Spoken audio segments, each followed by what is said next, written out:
కవిత కల్వకుంట్ల, బీఆర్ఎస్‌తో కల్వకుంట్ల. తెలంగాణలో రాజకీయం రోజు కాంగ్రెస్ వర్సెస్ బీఆర్ఎస్ గానే సాగుతుంది. రోజువారీ ఫోకస్ రేవంత్ రెడ్డి, కేసీఆర్ లేదంటే కేటీఆర్ పైన ఉంటుంది. అయితే కొన్నాళ్లుగా రాష్ట్ర రాజకీయాల్లో సెంటర్ ఆఫ్ అట్రాక్షన్‌గా మారిపోయారు కవిత. అసలు బీఆర్ఎస్‌లో ఉన్నారా? ఆమె నేతృత్వంలోని జాగృతి సొంత వేదిక లేక బీఆర్ఎస్‌లో భాగమా? ఇలా రకరకాల చర్చలు జరుగుతున్నాయి. ఇక బీఆర్ఎస్‌లో ఉన్న దయ్యాలపై ఇప్పటికీ స్పష్టత అయితే రాలేదు. ఈ మధ్యలోనే బీసీ సమస్యలపై ఉద్యమం, ఈలోగా వ్యక్తిత్వ హననం అంటూ దాడులు, ఆ తర్వాత ప్రత్యర్థుల పలకరింపు, సొంత వారి మౌనం. ఇప్పుడు కవిత రాజకీయ భవిష్యత్తు ఏంటి అనేదే చర్చనీయాంశమైంది. ఒకవైపు ప్రత్యర్థుల సానుభూతి, మరోవైపు సొంత పార్టీ మౌనం. కవితను బీఆర్ఎస్ దూరం పెడుతుందా? సైలెన్స్‌తో తన వైఖరి స్పష్టం చేస్తుందా? తెలంగాణ రాజకీయం ఇప్పుడు కవిత చుట్టూ తిరుగుతోంది. ఇటీవల జరుగుతున్న పరిణామాలు ఇప్పుడు ఆమెను టాక్ ఆఫ్ ది స్టేట్ పాలిటిక్స్‌గా మారుస్తున్నాయి. ఇటీవల ఆమెపై ఎమ్మెల్సీ తీన్మార్ మల్లన్న చేసిన వ్యాఖ్యలతో మరోసారి హాట్ టాపిక్‌గా నిలిచారు.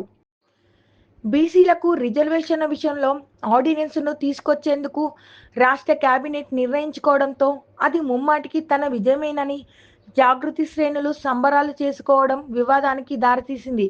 ఇందులో జాగృతి కవిత గొప్పతనం ఏముందని తీన్మార్ మల్లన్న చేసిన వ్యాఖ్యలు పెద్ద దుమారానికి దారితీశాయి. మల్లన్న మాటలు మంటల్లో అగ్గికి ఆద్యం పోసినట్టయింది. అందుకు తీవ్ర స్థాయిలో జాగృతి శ్రేణులు నిరసన తెలపడంతో వ్యవహారం దాడుల వరకు వెళ్ళింది. ఈ వివాదం ఫిర్యాదుల వరకు దారితీసింది. అనంతరం కవిత మల్లన్నకు అదే స్థాయిలో జబర్దస్త్ కౌంటర్ ఇచ్చారు. ఇంతవరకు బానే ఉంది. ప్రత్యర్థులతో అమితుమ్మి తేల్చుకోవడంతో తగ్గేదే లేదంటున్నారు. సరే, మరి సొంత పార్టీలో కవిత పరిస్థితి ఏంటి అన్నది ఇప్పుడు చర్చనీయాంశమైంది. ఇంతవరకు రచ్చ జరుగుతున్న ఆమె సొంత పార్టీ బీఆర్ఎస్ నుంచి మాత్రం స్పందన లేకపోవడం ఆసక్తి రేపుతోంది. జాగృతి ద్వారా వివిధ సొంత ఎజెండాలతో ముందుకు వెళ్లడం పార్టీ నాయకత్వానికి ఇష్టం లేదు. దీంతో ఆమెకు పార్టీకి సంబంధం లేదన్నట్టు సందేశాన్ని శ్రేణులకు పంపుతోంది బీఆర్ఎస్ నాయకత్వం.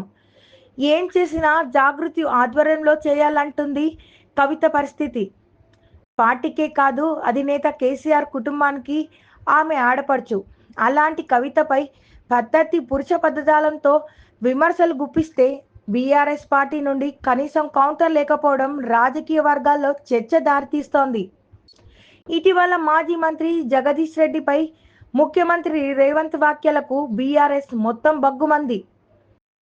అలాంటిది కవిత విషయంలో కనీసం స్పందన లేకపోవడం చూస్తుంటే ఆమెను పార్టీ సొంతం అనుకోవడం లేదని తెలుస్తుంది. ఎందుకో గాని పార్టీకి కవిత దూరం అయ్యారు. ఇప్పుడు తప్పని పరిస్థితుల్లో పార్టీ కూడా ఆమెను దూరం పెడుతుందని మాత్రం అర్థమవుతుంది. అయితే ఈ పరిస్థితికి కారణం కవిత స్వయంకృప అపరాధమేనన్న ముచ్చట గులాబీ వర్గాలలో గుసగుసలుగా వినిపిస్తోంది. కవిత అమెరికా టూర్కి వెళ్ళింది మొదలు అసలు కథ స్టార్ట్ అయింది. బీఆర్ఎస్ రజతత్వ సభ తర్వాత పార్టీ వ్యవహారాలపై తండ్రికి లేఖ రాసి కలకలం సృష్టించిన కవిత అది బహిర్గతం కావడం పట్ల తీవ్ర స్థాయిలో ధ్వజమెత్తారు. కేసీఆర్ దేవుడే కానీ ఆయన చుట్టూ దయ్యాలున్నాయంటూ సొంత పార్టీ నేతలపై ఆమె చేసిన కామెంట్స్ గులాబీ శిబిరాల్లోనే కాదు, తెలంగాణ రాజకీయాలను ప్రకంపాలు సృష్టించాయి. తనపై కొందరు పార్టీలో కుట్రలు చేస్తున్నారని ఆమె పేల్చిన బాంబు మరింత దుమారానికి కారణమైంది. ఇక అప్పటి నుండి ఆమె పార్టీకి దూరంగానే ఉంటున్నారు. తన జాగృతి సంస్థ కోసం సొంతంగా ఆఫీస్ కూడా ఓపెన్ చేశారు. అయితే తను బీఆర్ఎస్ ఎమ్మెల్సీని అని చెప్పుకుంటూనే పార్టీలో సంబంధం లేకుండా సమానంగా కార్యక్రమాలు, అనుబంధ సంస్థలతో కార్యకలాపాలు సాగిస్తున్నారు. జిల్లాలో పర్యటిస్తూ ముందుకు వెళ్తున్నారు. పార్టీ నుండి ఎలాంటి పిలుపు వచ్చినా ఆమె హాజరు కావడం లేదు. ఆమె సొంతంగా కార్యక్రమాలు చేపట్టడంతో బీఆర్ఎస్ హైకమాండ్కు తలనొప్పిగా మారాయి. కేసీఆర్ కుమార్తె కాబట్టి పార్టీ శ్రేణులు తనను విమర్శించకుండా, తన వైపు మాట్లాడకుండా మౌనంగా ఉంటున్నారు. అందుకే ఇప్పుడు తీన్మార్ మల్లన్న వ్యాఖ్యలపై కూడా ఎవరు మాట వరుసకైనా మాట్లాడలేదు. రాష్ట్ర వ్యాప్తంగా దుమారం రేపుతున్న అంశంపై కనీసం ప్రతిపక్షంగానైనా ఆ పార్టీ స్పందించకపోవడం చూస్తుంటే కవిత విషయంలో గులాబీ దళం క్లారిటీతో ఉన్నట్టే కనిపిస్తోంది. కవిత విషయంలో సొంత పార్టీ సైలెన్స్గా ఉండటం ఒక విషయం అయితే ప్రత్యర్థి పార్టీ అయిన కాంగ్రెస్ నుంచి సానుభూతి వ్యక్తమవ్వడం మరో ఎత్తు. కవితపై తీన్మార్ మల్లన్న అలా మాట్లాడి ఉండకూడదని మంత్రి పొన్నం ప్రభాకర్ తీవ్రంగా తప్పుపట్టారు. పిసిసి చీఫ్ మహేష్ గౌడ్ సైతం మహిళలపై అలాంటి వ్యాఖ్యలు సరికాదు అంటూ అదే అర్థం ఇచ్చేలా కవితకు సపోర్టుగా నిలిచారు. ప్రత్యర్థులు మద్దతుగా నిలుస్తున్న వేళ కవితకు సొంత పార్టీ నుండి మద్దతు కరువవ్వడం పొలిటికల్గా చర్చనీయాంశమవుతోంది. మరోసారి ఇదే అంశంపై స్పందించిన తీన్మార్ మల్లన్న కవితపై అస్త్రాలు ఎక్కుపెట్టారు. అసలు కవిత ఏ పార్టీలో ఉన్నారు చెప్పాలంటూ ఎద్దేవా చేశారు. సొంత పార్టీ నుండి మద్దతు లేకపోయినా కాంగ్రెస్ నేతలు ఆమెకు సపోర్ట్ ఇవ్వడం వెనుక పెద్ద మతలబే ఉందంటూ తీవ్ర ఆరోపణలు గుప్పించారు.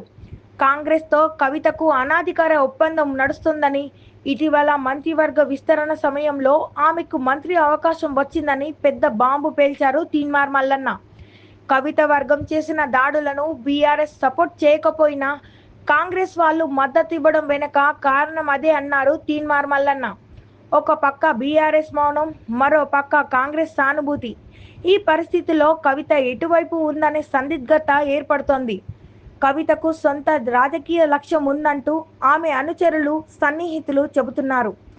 డాటర్ ఆఫ్ ద ఫైటర్గా చెప్పుకునే కవిత అంతటి సుదీర్ఘ పోరాటం బీఆర్ఎస్ సపోర్ట్ లేకుండా చేయగలరా అన్నదే ప్రశ్న.